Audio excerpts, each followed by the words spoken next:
it. We're on page 64. It's really good at this point. I'm having lots of fun. I just want to finish it, but it's going to take a while longer. So, back to it. 2, as in TU, the character. Are you okay? Gwen reaches for the water on the night table. Gwen, I have such a terrible headache. 2, I have talked to the elders, and they wish to make it up to you. 2 brings her breakfast on a tray. Gwen, I don't know if I could ever. 2, forgive them? Gwen smirks uncomfortably. She begins to eat. 2, I'll come to get you tonight. I promise that you will be safe. He kisses her and gets up to leave. Gwen shakes her head yes as she leaves, smiling and waving. Exterior, in the river, cloudy day. Gwen is floating in the river. She closes her eyes and a flood of images come. Her father crying at the funeral, her mother saying, she will never leave you, Gwen, losing the ring, Gwen's boyfriend screaming at her, the Native Americans carrying her off. She begins to cry uncontrollably and goes under the water. Interior, KC's cabin night. KC is shaving his face in the mirror in the bathroom. He stops and just looks at himself. Interior, Gwen's cabin night. Gwen is looking in the mirror at herself as she gets ready. She stops and just looks at herself. There's a knock at the door. Gwen goes to the door to answer it. It is 2. He is dressed in traditional ceremonial garb. Gwen, I feel so underdressed. 2, we must hurry. We don't want to miss the opening ceremonies. Gwen, ceremony for what? 2 pulls her out of the door. Gwen pulls away, slightly frightened. 2, I'm sorry. I don't mean to rush you. This is your night. It is for you, to show our forgiveness and to gain yours. They continue on into the woods. Exterior, Indian, Native American village, night. There is a huge bonfire in the center, and all the people are dressed in beautiful, colorful costumes.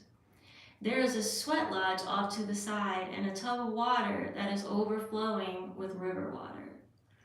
Gwen and 2 walk up into the center of the people. Ted greets her. The elders are behind him. Ted, we are grateful that you came. You are very wise for your years. Long ago, you would be called a seer, one who can see the future and shape it. Aw, thanks for the lards. The hawk that Gwen has been taking care of flies to Ted's hand. Ted, the Great Spirit has brought you to us to help us see the future. Gwen pets the bird. Gwen, she calls him friend. Friend, were you a spy too? Talking to the birds. Ted, not a spy, but a messenger. Ted takes paint from a bowl and paints Gwen's face. Ted, you shall be called Hawk Flying for the message you bring. And Gwen smiles. The dancers come all around her and lift her into the sky as they sing. The drummers are playing. 2 joins in. They let Gwen down. She dances and then goes over to a drum, straddles it, and plays with the others, the drum. Interior, sweat lodge night. Gwen and the others are sitting in a circle in the sweat lodge. Everyone is chanting. Drums are playing. They are passing around a bucket of water and pouring it over their heads. The chanting becomes louder and louder. Exterior, sweat lodge, night. All the people come pouring out from the opening. Gwen is out now, gasping for cool air. 2 takes her and dumps her into the cold river water. Images flood in. Her father holding her in the sunlight. Finding the ring again. Laying in bed with Casey. Kissing too. Dancing with the natives. Sitting in the cave praying. Gwen playing on stage. She opens her eyes wide and screams with joy. Exterior bonfire night. People lay around the fire. Some are sleeping. Gwen and 2 hold each other. Gwen looks up into the stars. Gwen, I feel like the sky is smiling down on me. 2, it is. Gwen and 2 close their eyes to sleep. Exterior diner morning. Casey is packing his horse for travel. Flo comes out the diner and walks over to him. Flo, hey Casey, are you headed out to Gwen's? Casey stops packing to greet her. Casey, I sure am. That girl, Flo smiles. Flo, drives you crazy? Casey rolls his eyes. Flo hands him a package. Flo, could you give this to her? Thanks. Flo starts to walk off, but turns back.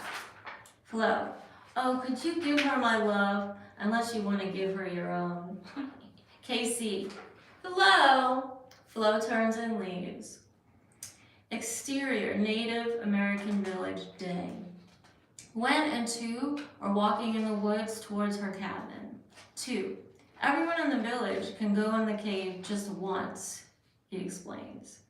It's not just the cave, but also the time in your life that you go inside. It gives you what you want most at that time. You can't just go in and say, give me fame and fortune. It doesn't work that way. Gwen, what did you get when you went in? 2, I haven't gone in yet. Gwen stops him from walking and looks at him. 2, but why?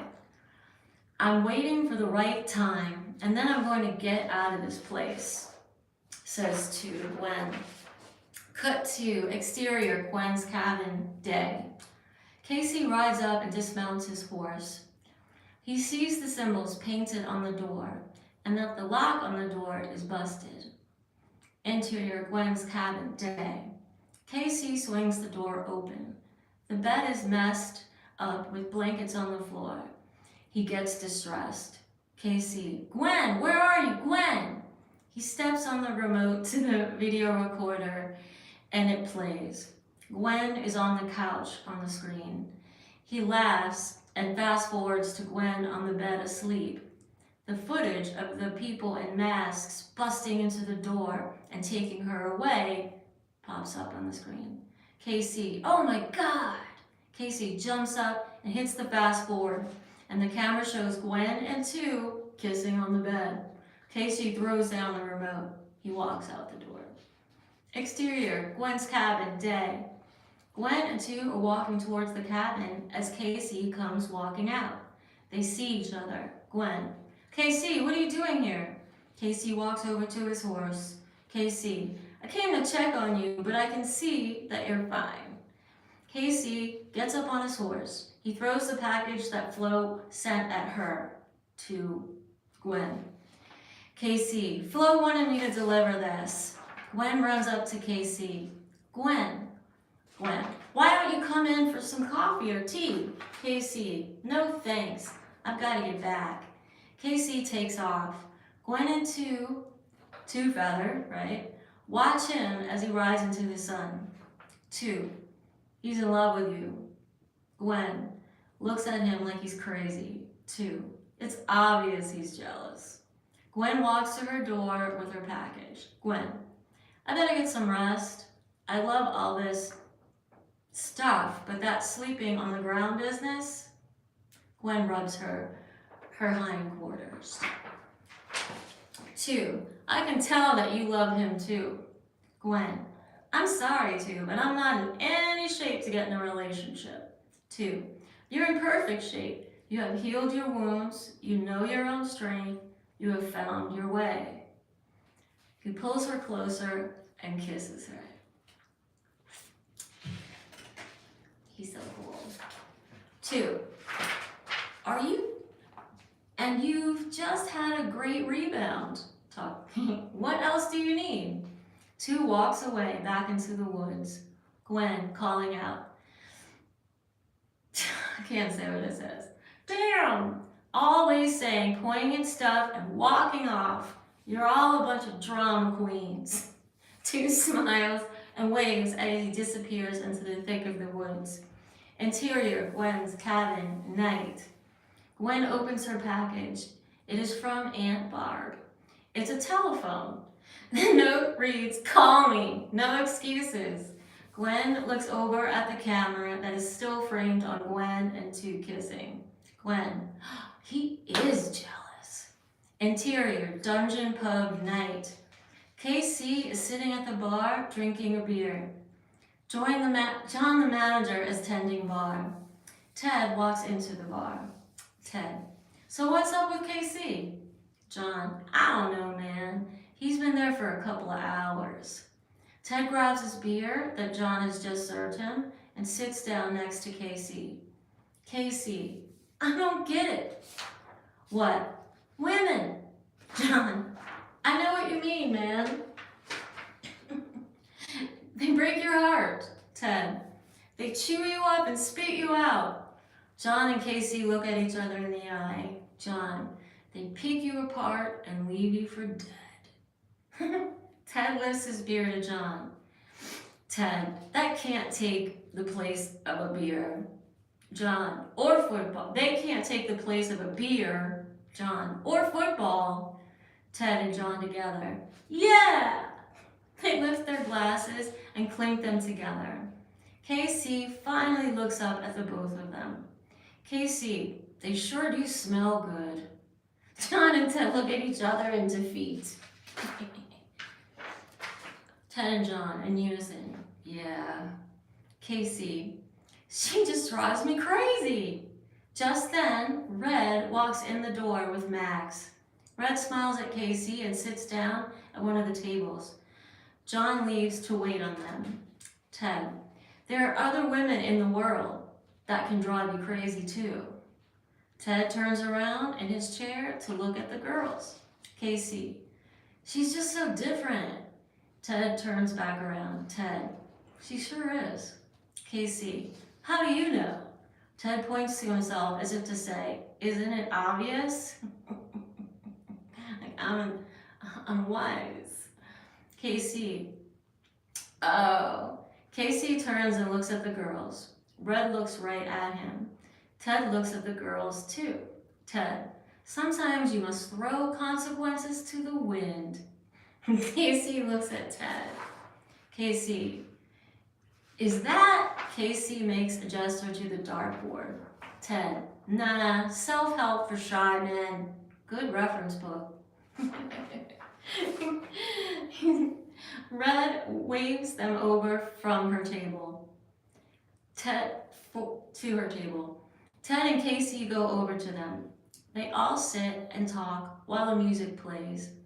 Red pulls KC up the dance floor, and they dance to the music. KC and Red leaving the bar together. I'm sorry, that was the cut too. Exterior, diner, morning.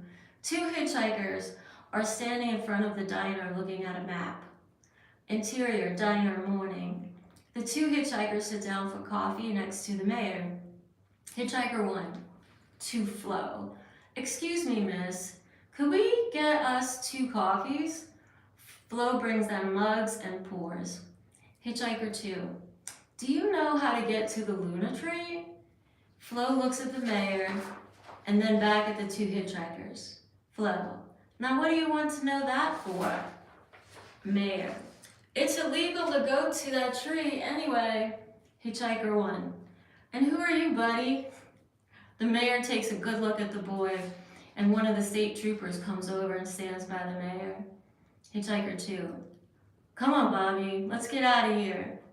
The 2 hitchhikers get up and walk out. The state troopers stare at them with their mirrored glasses. Exterior, diner, day. The 2 hitchhikers go towards the path. Hitchhiker 1, I'm not scared of them. We're going to find that tree ourselves. They head onto the trail. The sign there says, to Luna. Interior shed outside of Gwen's house, day. Gwen is welding together her piece. The light from the metal reflects in her face mask. Exterior trailhead to Luna, day. The mayor and the two troopers are putting chainsaws into the back of their Jeep. They all get in and drive down the path towards Luna, the tree. Exterior diner, day. Casey gets out of his car and Flo comes out of the diner. Flo, Casey, the mayor just went to cut the tree down. Casey, what happened? Flo runs up to the car and gets in. Flo, I'll tell you on the way. Casey looks at Flo like she's crazy. You don't think I'd miss this for the world, Flo says. They take off. Exterior, Ted's car, shop, day. Flo sits in the car as Casey runs inside to tell Ted the news. They can be seen from the open garage door as Ted grabs his shotgun and one for Casey. They jump in Casey's car. Exterior trail, day. The two hitchhikers are heading towards the Luna tree. They enter the dark, scary part just before Gwen's cabin. Exterior trail at the watering hole, day. The mayor and the troopers are stopping for water. Mayor, I'm sure we're going in the right direction. He takes off his hat and fans himself as they get back into the Jeep. Exterior dungeon pub, day. Ted, Casey, and Flo run inside. Interior dungeon pub, day. John's behind the bar when they walk in out of breath. Casey, we need to use your truck, John. It's important. John looks at them for a minute, grabs his keys, and walks out the door with them. John, nobody's driving my baby but me.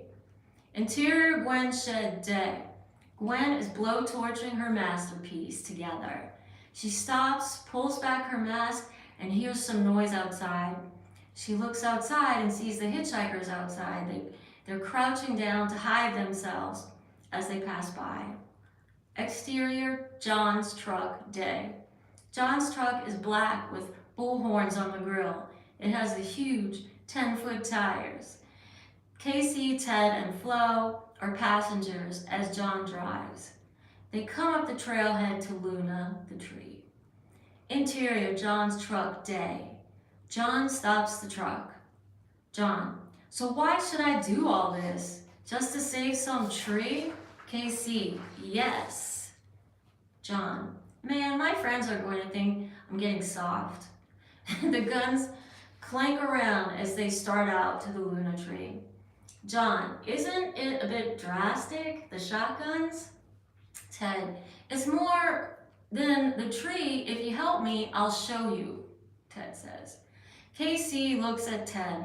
Casey, what are you talking about, Ted? What's been going on out there? We deserve to know. Ted looks at all of them. Exterior, Gwen's cabin, dusk. The hitchhikers walk into the woods behind Gwen's house. Gwen heads out after them. She is dressed in Native American type garb with a feather in her hair. Her bow and arrow is on her back. They disappear into the woods. The mayor comes driving up to Gwen's cabin. They get out the Jeep and look around her cabin. They notice the drawings on her door, the ones that was supposed to scare her.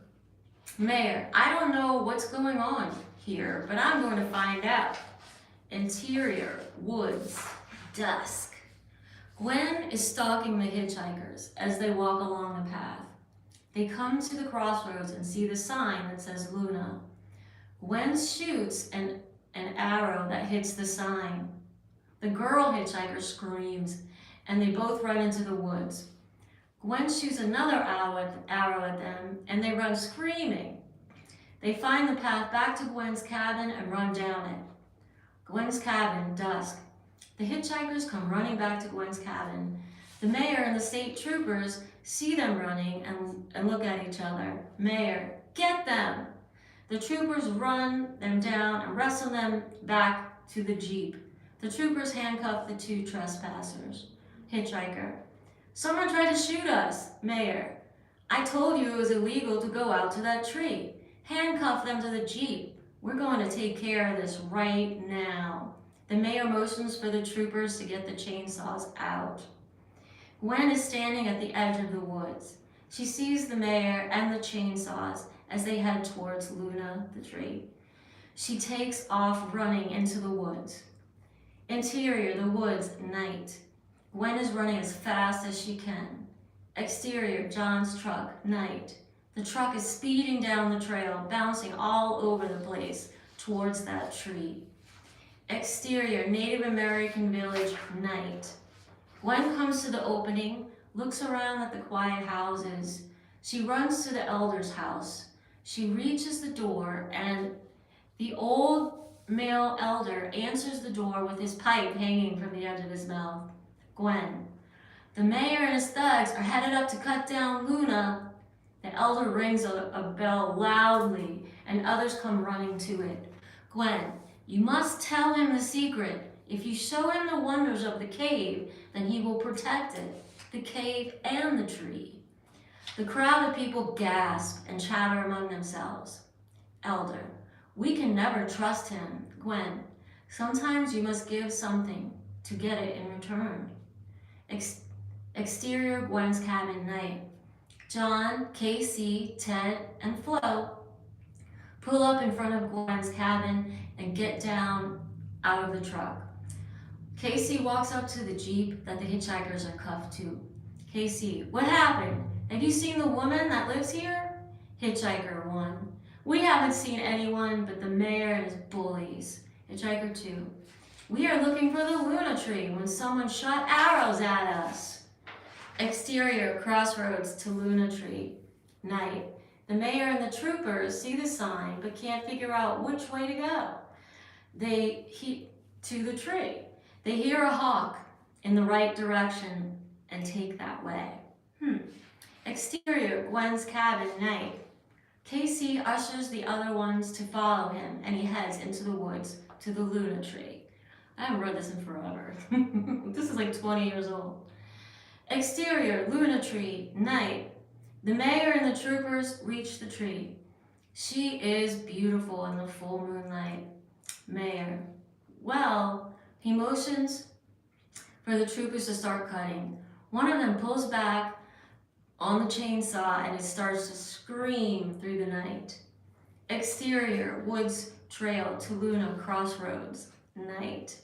Ted, Casey, John, and Flo are looking at the sign at the crossroads when they hear the chainsaw. Ted raises his shotgun in the air to shoot it, but a shot comes from somewhere else. Ted, we're not alone. Ted shoots his shotgun into the air. Then they all run to the tree. Exterior, Luna tree, night. Ted and the others come running up the tree. The mayor and the troopers are in a standoff with the mob of people from the village. The elder stands right in front of the mayor. Gwen is next to him. Mayor, I might have guessed you were part of this. Looking at Gwen. The troopers see Ted, Casey, John, and Flo. The troopers put down the chainsaws. They take out their guns. Elder. Mayor, let us talk for a moment. The mayor and the elder walk to the side and talk for a moment. Casey to Gwen. Are you okay? Gwen. I feel so alive. She smiles at him. The mayor walks back over to the troopers. Mayor, you two better head back to the Jeep and take care of our prisoners. Trooper. But Mayor, I have this under control. This tree is under the city's protection. All the people cheer and hug each other. Casey walks over to Gwen. Casey, somehow I think you have something to do with all this. The troopers head back through the trail and the mayor is led to the cave. It glows from within. The mayor follows the elders inside. Ted to Casey, Flo, and John. Thanks for helping me. I want to show you something. Ted leads them into the cave. Gwen watches them, her eyes caught by Two Feather, who smiles at her. Two feather heads into the cave as well. Gwen laughs and lifts her hands up because it's the first time he's going in, right? To the sky, looking up at the big Luna tree in the full moonlight. Exterior, cut to, exterior phone booth in front of the dungeon, pub, day. Gwen is dialing her Aunt Barb. The phone rings in New Orleans. Interior Barb's house, day.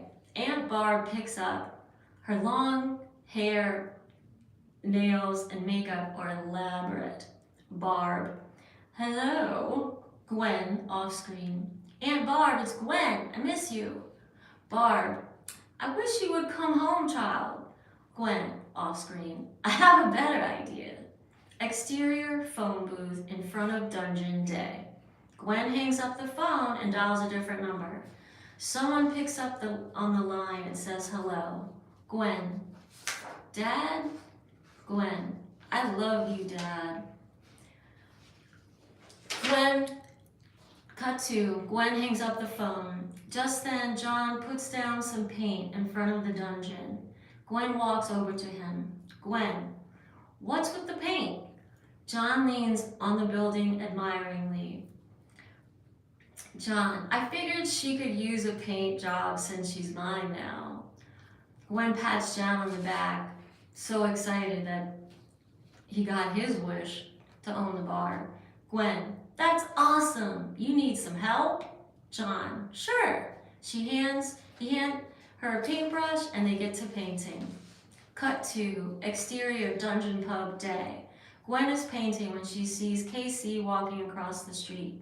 She gazes at him as he walks into the diner. Then she sees two packing up the purple convertible bug that she sold him. She stops her painting and walks over to the car shop where two is. Exterior, car shop, dusk. Gwen walks up to two. Gwen, that's a nice ride you have there. She pets her ex-car. Two looks surprised. Gwen, yeah, she is a nice ride. I went to visit you, but you weren't home. Gwen, to say goodbye? Two, I got the scholarship to Harvard. I wanted to thank you. Gwen looks away sadly. Gwen, what did I do? Two takes her face in his hands. Two, your magic is what I'm waiting for. Gwen, I don't have magic. Two, yes, you do. Exterior diner, day. Casey walks out of the diner and sees two saying goodbye to Gwen. Always at the wrong moment, right? Exterior car shop, dusk. Two waves goodbye to his family and Gwen as he drives away. Gwen gets on her bike and rides home to her cabin. Her motorbike, yeah. Interior, Gwen's cabin, night. I think we can finish this. There is a fire roaring in the fireplace as Gwen sits nearby. She is playing guitar. Exterior, clear water, morning. So we're in the city. A limousine drives up. Aunt Barb and Gray get out the car. They are smartly dressed. The driver gets their bags and they all walk to the diner. Interior, diner, morning. Aunt Barb and Gray sit down at a table. The place is redecorated, much nicer. Barb, charming. Flo walks up to them. Flo, hello there, folks. You must be Aunt Barb. She shakes hands with Barb. Flo, and you must be Gray, Gwen's father. Flo shakes his hand. Gray, this is a nice place you have here. Flo, thank you. Let me get your waiter. Flo motions to the waiter, who used to be the manager, who was talking to customers. Cause now Flo owns it. Flo, to ex-manager. He was mean. I pay you to work, not jab your gums. I don't know if I'd keep that. The manager rolls his eyes and walks over to take Barb and Gray's order. Woo! So awesome. Flo owns the cabin, owns the diner. Gwen's cabin, day. Aunt Barb is sipping tea. She rubs her butt. I don't know why everybody rubs their butt. Gwen, oh yeah, because it hurts. Gwen is at the stove making more tea. Barb, I don't know how you live out here. If your uncle saw how flat my buns were now, he would leave me. Hilarious. Gwen, there's something to be said for solitude. Watch and see. You're not going to want to leave. Barb, I seriously doubt that. Gwen looks out the window. Gwen, where's Dad? Barb, he's outside somewhere. Gwen walks outside. Exterior, shed, day. The door to the shed is wide open. Gray is standing inside, admiring Gwen's metal sculpture. It's beautiful. It's a winged bird that she welded together. Interior, shed, day. Gwen walks into the shed. She walks around the sculpture she has been creating. It is a huge metal hawk with its wings spread out. Gray, it's incredible. I had no idea you could do this. Gwen, there are a lot of things that you don't know about me, Dad. Gray looks at her with tears in his eyes. Gray, I hope it's not too late to learn. Gwen reaches out for her father and they hold one another. Gwen, no, Dad, it's not too late. They hold each other tight. Interior, Gwen's cabin, night. Gwen, Barb, and Gray are sitting around the fireplace drinking coffee. Gwen is showing them her ring, the opal ring she found. Barb, I can't believe it. Gray, it's truly amazing. Barb looks around the cabin. There must be some type of magic here. Because the ring reappeared. Gwen smiles at them. Gwen, maybe this place allows the magic from within to come out. Gray, it sounds like you know what you're talking about. Gwen, maybe a little bit. Gwen picks up her guitar. Gwen, do you remember that song that I was writing for Mom? Barb shakes her head, yes. Barb, I remember. Gwen, I finally finished it. Gwen starts to strum the guitar and closes her eyes as she plays. Interior, dungeon, pub, night. That's our cut to. Cut to Gwen's face with her eyes closed. Gwen is singing the song that she wrote for her mother. The band is playing behind her. Barb and Gray sit in the audience. Casey walks into the bar and sits down to watch her. Gwen finishes her song to her mother. The audience claps and hoots for her. Gwen, thank you very much. We're going to take a